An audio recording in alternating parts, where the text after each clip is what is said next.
quick pass into the corner to Richards. Richards stops at the elbow, pulls up from that side, no good. Ingram, rather, gets the outlet pass from Parks. Here's Ingram lane, fouled, and got it again! Count it! Oh, yeah.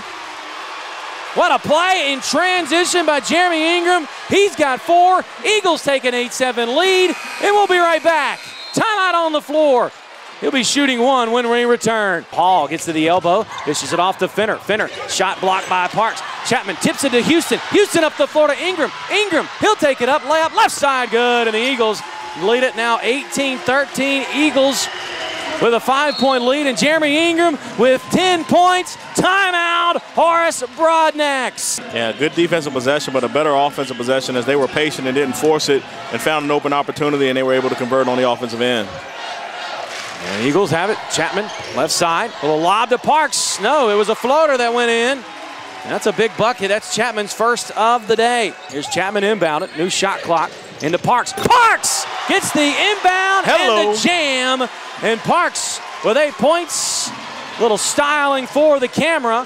And it's 23-18 with 43 seconds to go in the half.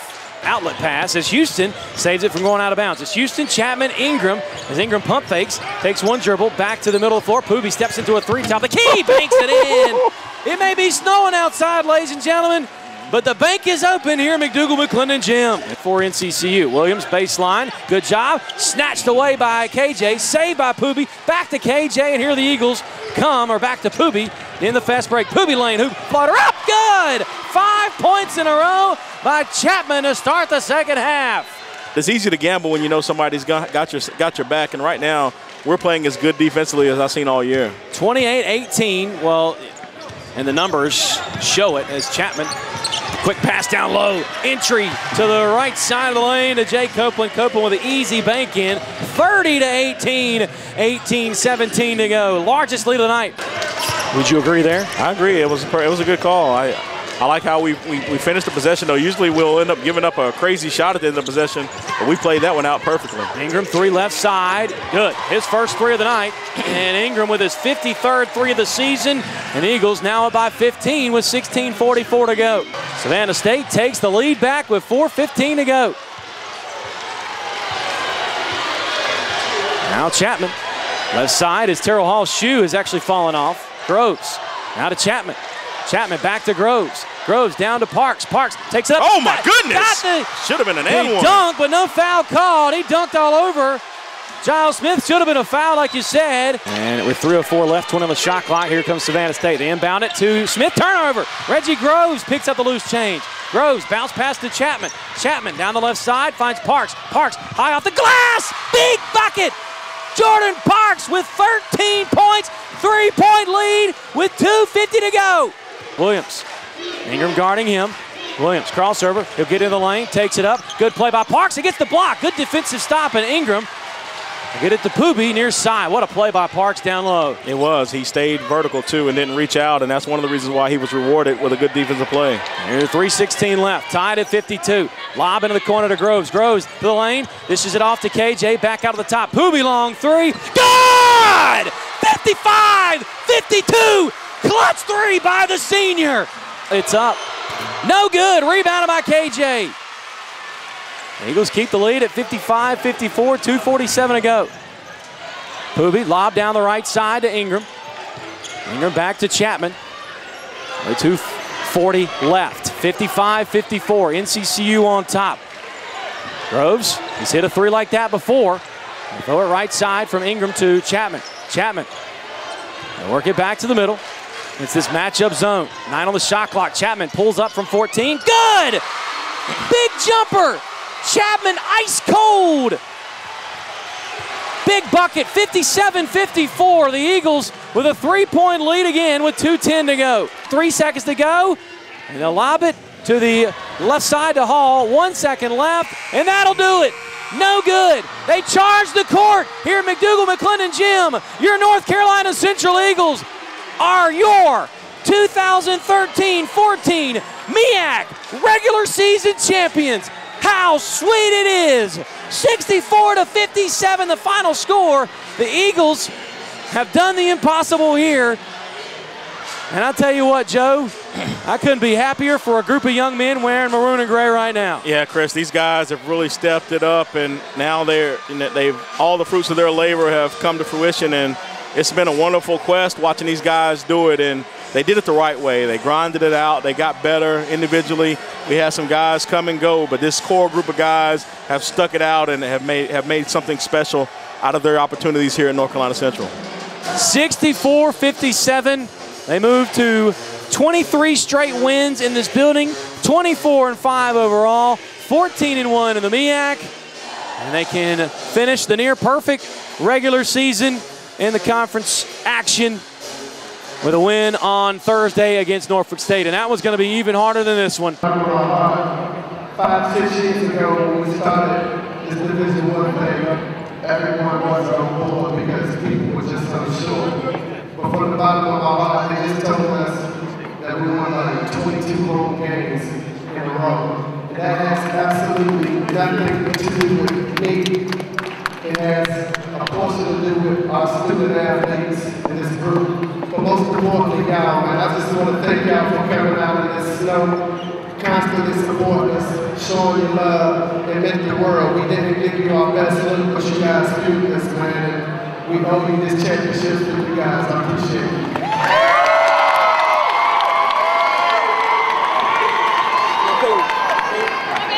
And you're more than welcome to stay for the ceremony of cutting down next. You best believe you're about to cut these things down. Go ahead. Probably buy one in the morning. Go to Walmart. Yo, Nick, go get the net. Yeah, Jordan. As high as he jump, he can just jump up there and cut it. Somebody got to set her down forward. Move there, let's go. Yeah, Red. Yeah, Red. Yeah. Yeah, Red.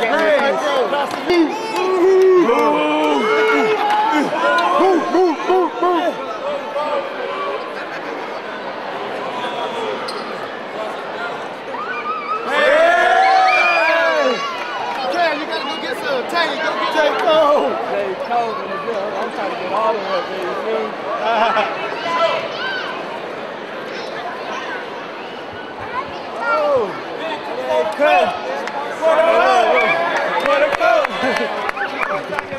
Yeah, Chancellor!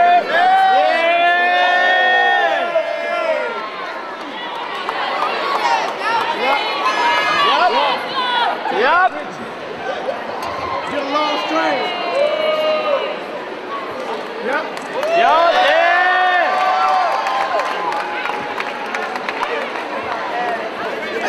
The Viking himself!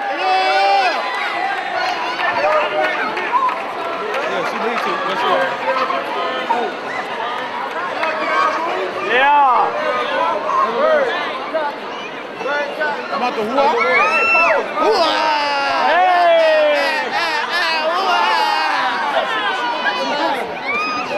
Here comes Mose. Yeah, Mose. Let's go, baby. This is what it's about. Yes, sir. Yeah, Mose. I got you, bro. Yeah, Mose. All right, when I finish, you just hold it up and shake it in the crowd. Yeah. Yes, sir. Birdman.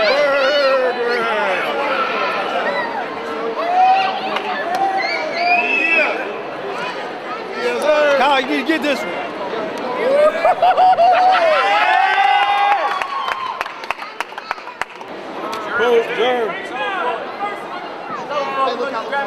Oh, we getting that one too? Y'all think it's a game? What, we gonna leave one side and that side?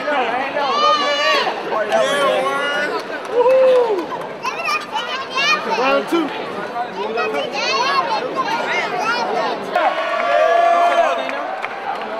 Hey, who else got to go? Cut a piece for Chris.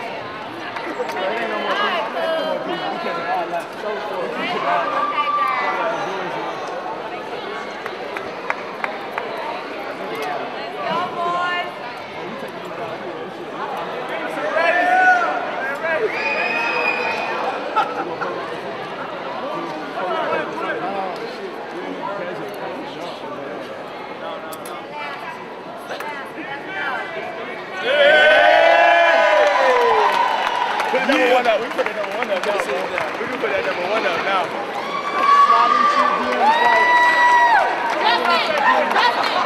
Man, it was a grimy game, man. We just had to grind it out. Shots weren't falling, guys was off.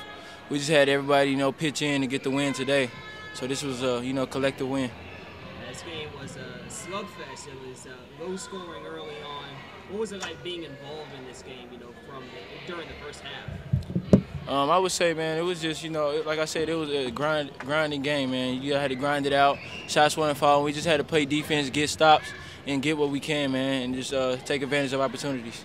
You came out in the second half, went on a 10-0 run. What was different about the start of the second half than the first half? I would say we just, settled down more, took the open shots, and we ended up making a few open shots or a few open layups or whatever it may be, and we ended up with a 10-0 run. Going down the late stages of this game, you guys went into overtime for the third time this year. What was your feeling, going prior to that, looking like you might have the game in hand and then going into overtime? We just wanted to come out with the same focus as we did to start the second half, man. Just come out and jump on them and try to get a little lead and go from there. What is it about this team that makes them so good and you guys able to pull together and, flip the switch in overtime? Man, it's just our bond. Like I said, we always say that we're brothers, but we really mean it. It's not just the same. We're brothers, we just bond together and we do it together, and that's what gets us over the hump. Just like you were able to take over overtime against North Carolina State, it was your teammate Emmanuel Chapman taking it over this time. What was it like watching him on the floor, watching him out? Man, it was big. It was amazing because he has the ability to score and pass the ball. So he switched it up today and was able to score it and get us over the hump. North Carolina Central, 2013-2014 MEAC regular season champions. What does that mean to you? I mean, it's big, man, but the season's not over. We got a lot of games ahead of us.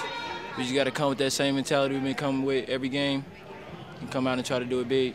Finish the season on the road at Norfolk State. How do you feel going into that game? We feel good. We got a grinding win, like I said, a grimy game, and it feels good, to know we can get through adverse situations. So we're gonna go prepared.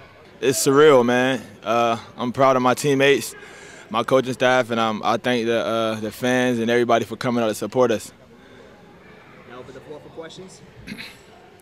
Yeah, what do you think about this big fan base, people coming out to support y'all players? What do you think about it?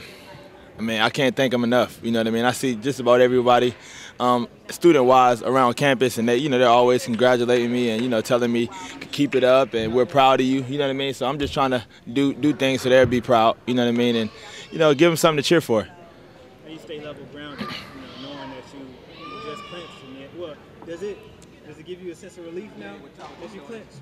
No. Nah, man. So how you stay grounded? Because we set plenty of goals when this season started, and this was just one of them. You know what I mean? So to get ahead of yourself or to get full of yourself, you pretty much setting yourself up to miss those other goals. It says a defensive slugfest early on in this contest. How were you feeling out there on the floor when you were watching this game? They're a great team, you know what I mean? They fight, they're a tough team. They've been one of our, tougher battles throughout the years. So, we knew it wasn't going to be a cakewalk at all. So, we just kept fighting. Able to grab a lead going into the half and then came out in the second half on a 10-0 run. What was different about the start of the second half than the first? We came out a lot more calm, a lot more poised. I think at first, a lot of the guys, including myself, we kind of forced a little bit or did things that, we wasn't in our character to start the game. So we just had to calm down and be the player that we know we are. Going in overtime for the third time this year, what were you guys telling each other down the late stages in regulation and then going into overtime? We do that every day in practice, you know what I mean? So overtime games to everybody else and to maybe opposing teams, I don't know, it's overtime. But to us, it's just another 5 minutes. You know what I mean? In practice, coach, he's the referee in our practices, so you can guess how that goes. Game point usually lasts about 30 minutes.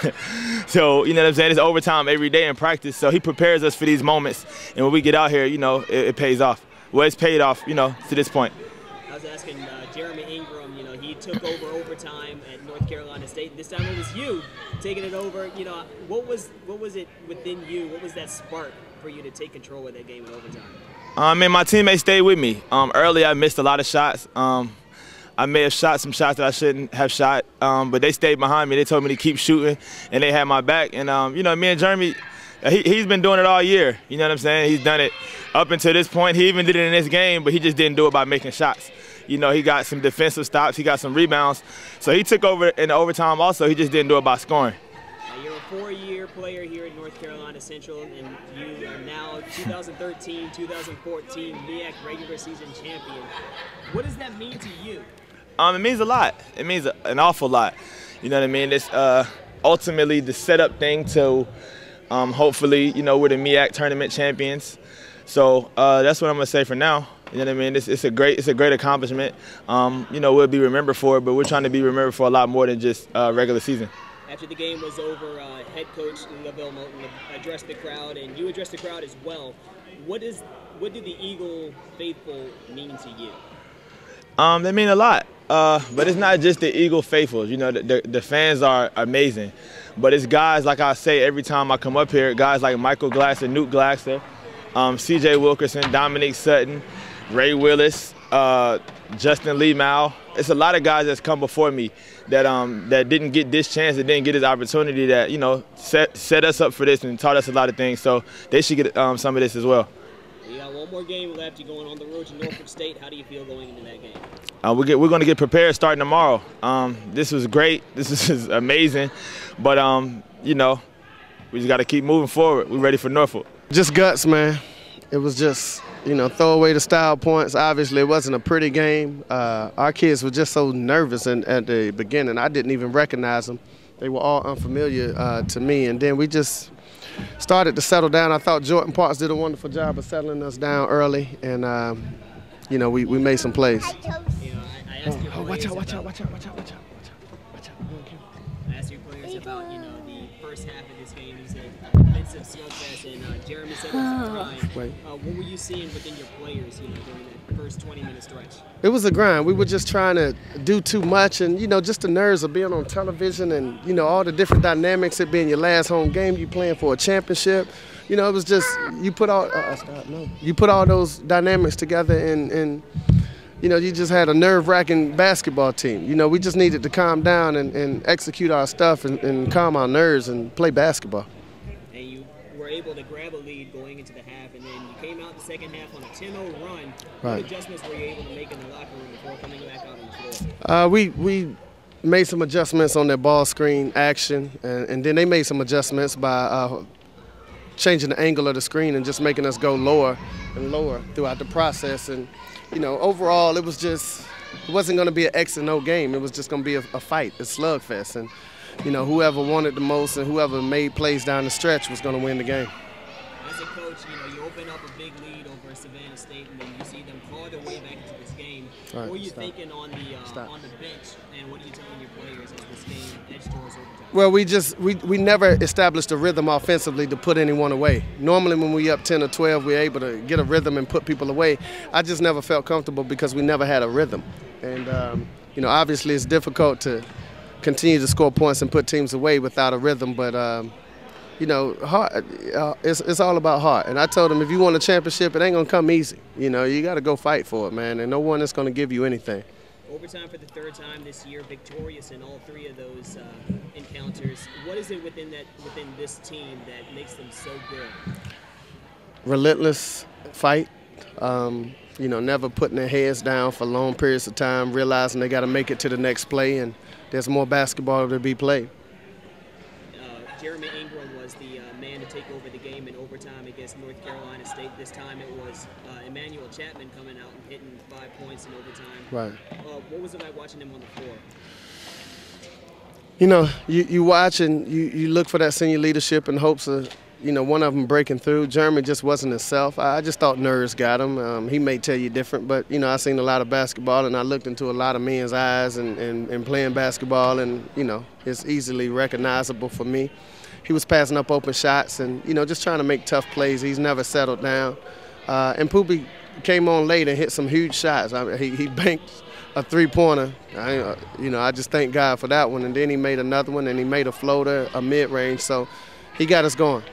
North Carolina Carolina Central, 2013-2014 MEAC regular season champions. As a former player here and now able to coach a team to a regular season conference championship, what does that mean to you? Glory to God. You know, he blessed me to make a decision to come to North Carolina Central. And it's the best decision I've ever made. When I was 17 years old, I signed to come to North Carolina Central. And, you know, the people here have been so supportive. I haven't had to prove myself as a human being because they know me since I was a 17-year-old kid. And, you know, I had an AD that gave me an opportunity to run a program without a long resume and only some high school and middle school and AAU experience. And, you know, she took a chance on me, and here we are. And then after the game, after the students rushed the floor, you wanted to address the crowd and just tell us a bit about what it means to you and what these fans mean to you. I just want them to feel a part of it because they're every bit a part of this than we are. You know, we weren't good tonight. You know, we wasn't clicking on all cylinders, and they gave us some energy. They gave us a spirit. They gave us a passion to believe and continue to fight within ourselves. And not only tonight, they've done that, you know, time and time again, and I thank them for that, man. Coach, talk me through inserting the boot into the game. 353. That was his first time getting to the game. Yeah, you know, I told the guys just be ready. You know, as a coach, it's tough subbing sometimes because you're just trying to look for a rhythm. You're just trying to establish some kind of flow early and often. And, you know, we had foul trouble across the board. And you know, I just inserted him. He's always been a good defender. He got a lot of playing experience, and, you know, he's capable. You know, he's more than capable. Everyone that's on this bench is more than capable of producing whenever they log the proper minutes. And he came in and made a tremendous defensive effort, big rebound, and he knocked down all of his free throws. Were you trying to use him to kind of little chess match to save KJ a little bit? Yeah, I was going offense for defense. KJ had 4, and you know, after him, it's going to get thin down there, man. Jay had fouled out. I think Jordan had fouled. Yeah, so it was getting thin. So we were going to be in the process of going all guards, you know, if not careful. So I just tried to manage as best I could. Well, Coach, you got Norfolk State coming up on Thursday, final game of the regular season. How do you feel going into that game, and what are you going to be looking at while you're scouting that team? You know, I feel a lot better that we got to win, and we're not going to change. We're going to do what we do. We're going to break down some film tomorrow and go over some things and prepare the guys and watch a lot of film and get some individual shots up and just look at this film on what we did wrong and preparation as usual.